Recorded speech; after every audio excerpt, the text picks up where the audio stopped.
Ay, ang luwag. Parang si... Huy! May naalala kasi ako. So, yun na nga. So, itong kasama ko sa work, agad-agad naman itong sinuggest na ito na lang daw yung lagyan ng bulaklak para sa order ng customer. So, naglagay lang ako ng floral foam na basang-basa. Super wet. Like you're wet. Oops! So, wag na natin ituloy. So, yun naglagay lang ako ng mga different kind of greens. Eucalyptus, tapos parang fern yun. Kasi in every arrangement, dapat may background ka na greens. Para pag linagay mo yung flowers, maganda yung kakalabasan. Magandang pundasyon. So, ayan, lagyan na natin ng white roses. At syempre, maglagay na rin tayo ng fuchsia na roses. Para bagay dun sa handmade na vase na ginawa natin. At dahil wala pa kaming gypsophilia, ay naglagay na rin ako ng limonium na amoy po.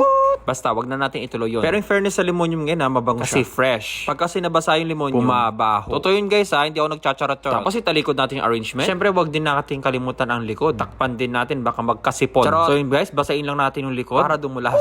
At syempre, as you can see, ang saya-saya kong nag-spray ng bulaklak dyan, di ba? Wala lang, bakit ba? Yung maganda, mas masaya, di ba? Anyways, ito na ang ating special arrangement na may kasamang handmade na base. O di ba yung base natin na pakinabangan pa. Hindi kagaya mo, pag wala ka ng pakinabang, itatapon ka na. Kaya mo sila. Okay lang minsan na ituring tayong basura ng ibang tao. Dahil, meron bang tao na makaka-appreciate yung sa atin? Yung makakakita ng work. Okay, kaya ikalma mo.